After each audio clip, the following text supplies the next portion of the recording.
मुख्यमंत्री ने दून विधानसभा क्षेत्र के लिए लोक निर्माण विभाग मंडल की घोषणा की।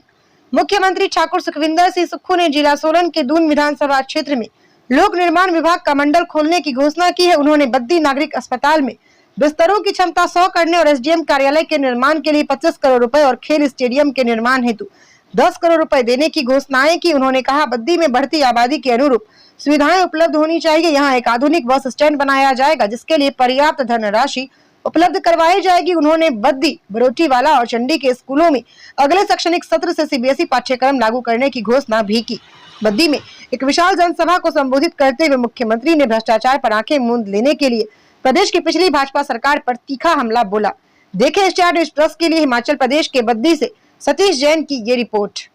के साथ दून क्षेत्र में आपके आशीर्वाद से मैं कल परसों मैंने पीसी की है और उस पीसी में जवानी मैंने अपने पत्रकार भाइयों को 475 करोड़ के कार्य जो आपके माध्यम से दून क्षेत्र के लिए स्वीकृत किए गए हैं, जिनके कार्य चल रहे हैं और जिनके कार्य भी चलने वाले हैं, उन सभी के लिए मैं आपका आभार व्यक्त करता हूं। और आज के इस दौरे में आप लगभग 316 करोड़ की योजनाओं का शिलान्यास और उद्घाटन आप कर रहे हैं, इसके लिए भी आपका धन्यवाद। मैं ज्यादा लंबा समय इसलिए नहीं बोलूंगा क्योंकि आपने मुझे छोटा भाई कहा है। आपका हर्षपद हमेशा मेरे ऊपर, दून के ऊपर रहा है। मैंने जो डिमांड आपसे मांगी है आपने तुरंत फौरी तौर पे उसको पूरा किया है।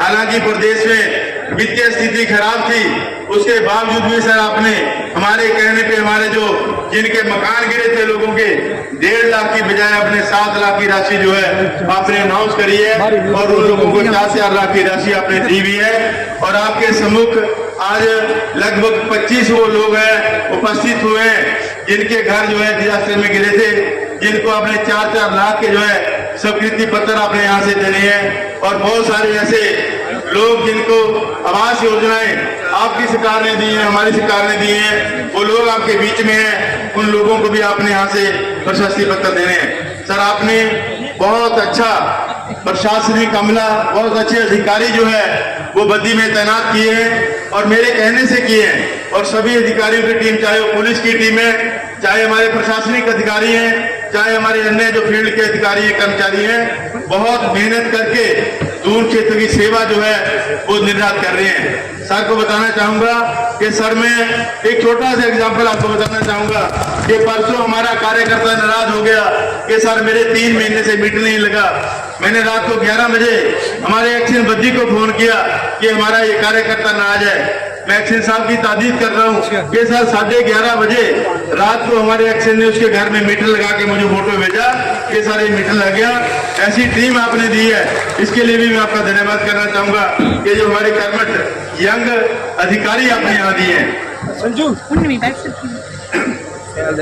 सर बद्दी में बहुत सारी समस्याएं थी। नेशनल हाईवे का बहुत बुरा हाल था, इसका टेंडर जो है वो कैंसिल हुए लगभग 3 महीने हो गए। भारी बरसात के कारण बद्दी के तमाम रोड जो है सर बह गए थे और चलने लायक नहीं रहे थे। नेशनल हाईवे नालागढ़ से 15 किलोमीटर हमारा जो डिस्टेंस है, लगभग 1.5 घंटा जो है हमें नालागढ़ जाने में लगता था। आपने गडकरी से मिलकर ही बात की, इसकी द्वारा डीपीआर भी बनी, लेकिन सर इसका कार्य जो है जो टेंडर द्वारा फ्लोट हुआ है उसकी डेट्स बार जो है वो एक्सटेंड हो रही है। मैं आपसे निवेदन करना चाहूंगा कि ये हमारी भाग्य रेखा है बद्दी बरोटीवाला नालागढ़ औद्योगिक क्षेत्र की, आप इसमें इंटरव्यू करें और इस टेंडर को शीघ्र करा के जो है इसका काम दोबारा चालू करवाएं। और हमें एजुकेशन करना पड़ा लोगों को, नेशनल हाईवे के पुतले यहाँ फूकने पड़े, उसके चलते रोड जो है वो रिपेयर हुआ है। और आपके माध्यम से बद्दी साई रोड सर जो आप जिससे अब अभी आए हैं, ये हमारी भाग्य रेखा बद्दी की। हमारे सभी आवासीय कॉलोनियां इस पर है, बहुत बड़ा इंडस्ट्री एरिया इस पर जाता है। और इस दिशा में मुझे आज बताते हुए खुशी है, काफी अड़चनों के बाद हम इसमें आगे बढ़ रहे हैं और धीरे धीरे प्रदेश हमारा आत्मनिर्भरता की ओर बढ़ रहा है। बद्दी विधानसभा क्षेत्र में राम कुमार जी हमेशा बद्दी की बात करते हैं, बहुत लंबी लिस्ट पढ़ रहे थे, पर पिछली बार जब मैं आया था फिर और लंबी लिस्ट पड़ी थी। यहाँ मेरे से ये घोषणा करवा देते हैं और उसके बाद फिर मेरे ऑफिस में बैठ जाते हैं। और फिर ये 4-4 घंटे बैठे रहते हैं, मीटिंग का इंतजार करते हैं कि ये घोषणा करो। हमने यहाँ एसडीएम ऑफिस खोला, हमने जो भी राम कुमार जी ने, जब मैं पहली बार आया तो सब ऑफिस को खोला। मैं राम कुमार जी का दूर के प्रति दर्द देखकर ऐसा महसूस होता है कि जो लोग इनकी राजनीति काट करते हैं, इनके बारे में तरह तरह की बातें करते हैं, ये वो विधायक है जिनके मन में आपके लिए दर्द है और दिमाग में हमेशा दूर की तरक्की छिपी हुई है। सरकार बनने के बाद हमने सबसे पहला कोई पुण्य का कार्य किया तो 6000 अनाथ बच्चे जो अपनी माता को खो चुके थे, अपने पिता को खो चुके थे, उन्हें कानून बनाकर चिल्ड्रन ऑफ द स्टेट का दर्जा दिया, यानी कि सरकार ही माता है, सरकार ही पिता। उन 6000 बच्चों की पढ़ाई का पूरा खर्चा पैदा होने से लेकर 27 साल की उम्र तक हमारी सरकार रख रही है। उसमें जब वो +2 के बाद 18 साल के बाद कॉलेज में जाएगा, चाहे वो इंजीनियरिंग कॉलेज है, चाहे कोई प्रोफेशनल कॉलेज है, चाहे मेडिकल कॉलेज है, उसकी सारी फीस का खर्चा हिमाचल प्रदेश की सरकार और हॉस्टल का खर्चा हिमाचल प्रदेश की सरकार देती है। और जिस तरह हम अपने बच्चे का पालन पोषण करते हैं, उसी तरह उस बच्चे को हर महीने 4000 रुपया पॉकेट मनी मिलती है और उसे गर्मी के कपड़ों के लिए और सर्दी के कपड़ों के लिए 2 बार साल में 10-10 हजार रुपया दिया जाता है। कोई त्योहार आता है उसके लिए भी उसे त्योहार फेस्टिवल के रूप में 500 रुपया दिया जाता है। ये वो पहला पुण्य कार्य हमारी सरकार ने उन अनाथ बच्चों के लिए किया जिनकी कोई आवाज नहीं थी। वो मुझसे कोई मांगने नहीं आए थे कि हमें ये दे दीजिए, क्योंकि मुख्यमंत्री बनने के बाद मैंने उस परंपरा को तोड़ा, उस व्यवस्था को तोड़ा जहां आप सचिवालय में जाकर अधिकारियों की बैठक लेते हैं। मैं सबसे पहले उन बच्चों के पास गया जो किसी न किसी तरह से अपनी माता को खो चुके थे, पिता को खो चुके थे। उनसे मैंने सीखा और आज मुझे खुशी है कि इस योजना का लाभ 6000 बच्चे प्राप्त कर रहे हैं। जैसे ही मैंने अधिकारियों की बैठक ली, उसके बाद मुझे लगा कि भारतीय जनता पार्टी की जो डबल इंजन की सरकार थी, उसने प्रदेश के हित में बहुत अच्छे कार्य किए होंगे। जब देखा तो इस प्रदेश पर 75,000 करोड़ रुपए का कर्ज था और सरकारी कर्मचारियों की 16th पे कमीशन का एरिया भी हमारे जिम्मे छोड़ दिया। उससे पहले जून 2022 में इतनी रेबड़ियां बांटी उन्होंने कि कई जगह स्कूल खोलने थे, इन्होंने स्कूल खोल दिए, कई जगह हॉस्पिटल खोलने थे, इन्होंने हॉस्पिटल खोल दिया, कई जगह पीएससी खोलनी थी, पीएससी खोल दिया। महज नोटिफिकेशन थी वो। ऐसी संस्थान खोल के क्या फायदा जो सिर्फ छलावे के लिए खोली जाए।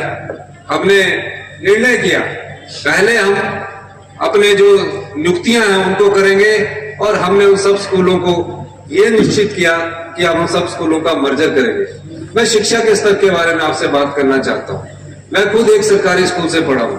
सरकारी स्कूल में शिक्षा की गुणवत्ता को देखकर मुझे ऐसा लगा कि हम जब स्कूल में पढ़ते थे तो अध्यापक हमें डांटते भी थे, कान भी खींचते थे और हाथ आगे करके कुछ सीटी बोलते थे, उससे थोड़ा सा पिटाई भी करते थे। अब क्या हो गया है? अब बच्चे बड़े सेंसिटिव हो गए हैं। ठीक है, हम उनको किसी को पिटाई नहीं करना चाहते, लेकिन जो सरकारी स्कूलों में पढ़ने वाले बच्चे हैं, पिछली भारतीय जनता पार्टी की सरकार ने गुणात्मक शिक्षा के आधार पर 21वें स्थान पर पूरे देश में पहुंचा दिया। 21वें स्थान पर पूरे तकरीबन 350 करोड़ के शिलान्यास और उद्घाटन किए गए। आज दून विधानसभा क्षेत्र में 32 हॉस्पिटल का दर्जा भी 50 बेड से बढ़ाकर 100 बेड कर दिया गया। नए बस स्टैंड के लिए 37 करोड़ रुपये स्वीकृत किए गए और एक्सिम पीडब्ल्यूडी का ऑफिस अब दून का अपना होगा और कंबाइंड ऑफिस के लिए 25 करोड़ रुपया स्वीकृत किया गया, जिसका जल्दी ही काम शुरू कर दिया जाएगा। दून के विधायक ने ये प्रमुख मांगे उठाई थी। 3 स्कूलों को मानपुरा की PSC कर दी गई और निश्चित रूप से 3 स्कूलों को CBSE किया गया है, रोटीवाला, बद्दी चंडी, बद्दी और चंडी को, जिससे एजुकेशन के स्तर में सुधार हो।